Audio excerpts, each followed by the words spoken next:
محترمہ مریم نواز صاحبہ یہ کہہ رہی ہیں کہ عمران خان صاحب رول آف لا کی قانون کی تو بات کرتے ہیں، لیکن جو سائفر ہے وہ چوری کر کے لے گئے ہیں بنی گالہ میں، انہوں نے اس کو چھپا لیا ہے اور اس کو ریکور کرنا ہے. جس طرح سے ڈونلڈ ٹرمپ کے ڈاکومنٹس جو ہیں وہ ایف بی آئی نے ریکور کیے ہیں، ہمیں ریڈ کرنا پڑے گا بنی گالہ میں وہ کاغذ نکالنے کے لیے، بیکاز یہ نیشنل سیکیورٹی تھریٹ ہے. مریم، اس پہ کیبنٹ نے فیصلہ بھی کیا ہے. پرابلم یہ ہے کہ یہ زیادہ تر لوگ پڑھے لکھے بھی نہیں ہیں، ان کی کوئی اتنی تعلیم بھی نہیں ہے نہ، اور یہ کوشش کرتے ہیں علم حاصل کرنے کے لیے. ان سے پہلے پوچھیں کہ سائفر کی جو ماسٹر کاپی ہے وہ تو فورن آفس میں پڑی ہوئی ہے. پہلے فورن آفس سے تو پوچھ لیں کہ آپ کے پاس سائفر کی ماسٹر کاپی ہے. اچھا، وہ جو ماسٹر کاپی ہے وہ آتی ہے پہلے فورن آفس میں، اس کی پھر کاپیز جاتی ہیں پرائم منسٹر کے پاس، پریزیڈنٹ کے پاس، آرمی چیف کے پاس، اس کی کاپیز جاتی ہیں. اور وہ جو ماسٹر کاپی ہے وہ آج فورن آفس میں پڑی ہوئی ہے.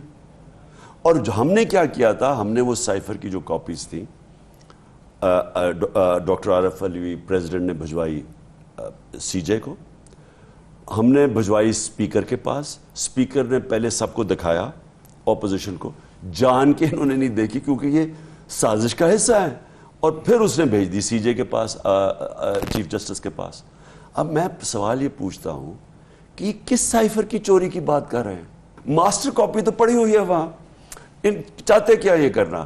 پہلے تو یہ بھی یہ کیبنٹ کا فیصلہ ہوا ہے. اچھا، کیبنٹ پہلے اپنے ہی وہ کیبنٹ کے ذرا میٹنگز، ہماری آخری کیبنٹ کی میٹنگ کے منٹس اگر پڑھ لیں تو ہم نے سائفر کو ڈی کلاسیفائی کر دیا ہے. اس کے اوپر کچھ ہو ہی نہیں سکتا. یہ جب ڈی کلاسیفائی ہو جاتا ہے تو اس کے اوپر کوئی پروسیجر ہو ہی نہیں سکتی. اب سب سے بڑا کام انہوں نے کیا کیا ہے، پہلے جھوٹ بول رہے تھے کہ سائفر ہے نہیں. ان کو پتا تھا سائفر ہے، کیونکہ یہ ساری ملی بھگت ہوئی ہے. یہ جو انہوں نے، جب ڈونلڈ لو نے یہ کہا سائفر میں کیا ہے، اس نے کہا عمران خان کو ہٹا دو عدم اعتماد میں. ابھی وہ موشن دائر نہیں ہوئی تھی پارلیمنٹ میں، تب اس نے ہمارے ایمبیسڈر کو کہا، اور ساتھ اس نے کہا کہ اگر اس کو ہٹا دو گے تو ہم معاف کر دیں گے. ہٹا دو گے تو یہ اچکن پہن کے بیٹھا انتظار کر رہا تھا نا. تو شہباز شریف بینیفیشری تھا اس کانسپریسی کا. لیکن آڈیو لیکس کے اوپر بھی وہ انکوائری کا آرڈر کیا ہے فرائیڈے کو. وہ کہہ رہے ہیں کہ پہلے آپ کا کوئی بندہ ڈارک ویب پہ آڈیو لیکس کر رہا تھا، پھر کسی اور نے آڈیو لیکس کیے، اس کے بعد وہ والا بندہ چپ ہو گیا. جو ان کے خلاف آئی تھیں آڈیو لیکس، وہ آپ کا کوئی ہمدرد تھا، اس کے بعد کسی اور نے آپ کے خلاف والے کیے، آپ کی اور اعظم خان کی آڈیو لیکس، اور یوں آڈیو لیکس کا سلسلہ بند ہوا. پہلے تو یہ میرا اور جو اعظم کی آڈیو لیک، یہ پہلے مجھے یاد ہے انصار عباسی نے کہا تھا کہ میری اور اس کی لیک ہے، تو یہ تو اس سے بہت پہلے ہو گیا تھا. تو یہ تو جس نے بھی ہمیں ٹیپ کیا تھا اس نے یہ پہلے نکال دی تھی. جس میں ایک اور بھی کوئی آڈیو لیک ہے میرے گھر سے، میرے سیکیورڈ لائن سے بشرا بیگم کال کر رہی ہیں کسی کو، وہ بھی لیک کی گئی تھی. تو وہ آپ کو شک ہے کہ یہ پریزنٹ گورنمنٹ نے کیا ہے؟ وہ جس نے بھی کیا ہے، پہلے تو ٹیپ کیا کس نے. دیکھیں نا، اس کے بیچ میں ایک بہت اہم چیز چھپ گئی ہے. پرائم منسٹر کی سیکیور لائن کی ٹیپس بنائی گئی اور لیک کی گئی. اب یہ تو چلیں، یہ ہے نا پوائنٹ سکورنگ ہے. مجھے یہ بتائیں کہ پرائم منسٹر کتنی اور باتیں کرتا ہے جو اسٹیٹ سیکرٹس ہیں، یعنی ملک کی بڑی اہم باتیں. اب یہ سوچ لیں کہ یہ ساری باتیں نکل کے چلی گئی ہیں ہمارے دشمنوں کے پاس، آڈیو لیکس تو اب ان کے پاس بھی چلے جائیں گے. یہ اتنا بڑا سیکیورٹی بریچ ہے. اچھا، میں نے پی ایم ایل این کی ایک پرائم منسٹر شہباز شریف صاحب کی کیبنٹ کے میں نے پوچھا کہ کیا مسئلہ کیا ہے، کیوں اتنا آپ شور مچا رہے ہیں سائفر کے کاغذ کے گم جانے. وہ کہتے ہیں کہ یہ ایک امپورٹنٹ ڈاکومنٹ ہے اور یہ کسی غلط ہاتھ میں اگر چلا جائے گا تو یہ ایک نیشنل سیکیورٹی ہیزرڈ ہے، اس لیے ہم کہہ رہے ہیں. جو کاپی آپ کی گم گئی ہے وہ کہہ رہے ہیں گمنی نہیں چاہیے تھی. دیکھیں، پوچھنا سب سے پہلے تو ان سے پوچھنا یہ چاہیے کہ یہ جو آڈیو لیکس ابھی نکلی ہیں، یہ تو نکلی ہیں جو اب یہ تو ان کے ہوتے ہوئے پرائم منسٹر نکلی ہے نا. صحیح ہے. ان سے پوچھیں کہ یہ کتنی بڑی سیکیورٹی بریچ ہے کہ ملک کی پرائم منسٹر کی سیکیور لائن سے یہ جب ٹیپس نکلی ہیں تو یہ دشمنوں تک بھی پہنچ جائیں گی. صحیح ہے. اب پوائنٹ یہ ہے کہ اس میں اور کتنی چیزیں ہوں گی جو یہاں ڈومیسٹک پالیٹکس کے لیے نہ امپورٹنٹ ہو، لیکن ہمارے مخالف کے لیے تو بڑی اس میں ایسی چیزیں ہوں گی جو اسٹیٹ سیکرٹس ہیں. تو اس سے اگلا سوال یہ ہے کہ ہماری سیکیورٹی، جو ہماری سیکیورٹی ایجنسیز ہیں، کیا ان کو آج ان کو کسی کو تو پوچھنا ہوگا کہ کیا اتنا بڑا سیکیورٹی بریچ ہوا ہے, پرائم منسٹر کے آفس کی سیکیور لائن کی بریچ ہوئی ہے, کون ذمہ دار ہے اس کا؟ ایک انکوائری کمیٹی بٹھائی ہے انہوں نے, اس کا کچھ پتہ نہیں ہے اس کا. چلیں اس پہ اب جو نہیں, اور بائی دا وے ہماری انٹیلیجنس ایجنسیز کو اپنا بھی سوچنا چاہیے کہ آپ کیا کر رہے ہیں, دھمکیاں دلوا رہے ہیں لوگوں کو, کوئی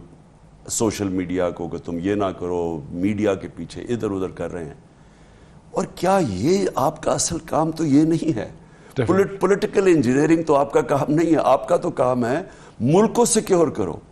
تو اس سے بڑا دیکھیں پھر سے ہم کیوں نہیں سمجھتے کہ یہ ہمارے ملک کی سیکیورٹی کے لیے یہ بہت ہی سیریس لیپس ہے. Definitely I agree with you. یہ جو اب مسلسل کئی دنوں سے بلکہ ہفتوں سے آپ کہہ رہے ہیں لانگ مارچ, ہم لانگ مارچ کریں گے. ابھی جو ٹیکسلا میں آپ نے ایک جلسے سے خطاب کیا اس میں پھر آپ نے لانگ مارچ کا ذکر کیا, آپ نے ٹی وی اینکرز کے ساتھ ملاقات کی اس میں بھی لانگ مارچ کا ذکر کیا.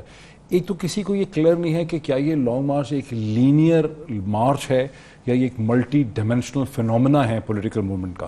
سیکنڈلی اسی حوالے سے غالباً اب سے تھوڑی دیر پہلے 1-2 گھنٹے پہلے آپ کی ایک میٹنگ بھی ہوئی ہے چند لوگوں کے ساتھ پی ٹی آئی کی یہیں بنی گالا میں, اور اس میں بھی لانگ مارچ کے حوالے سے بات ہوئی. اس میں آپ ہمیں بتا سکتے ہیں کہ کیا ایک حکمت عملی یا اسٹریٹجی سامنے آ رہی ہے؟ دیکھیں موہن, جو یہ مارچ ہے اسلام آباد مارچ حقیقی آزادی کے لیے, یہ ہماری حقیقی آزادی کی تحریک کا حصہ ہے.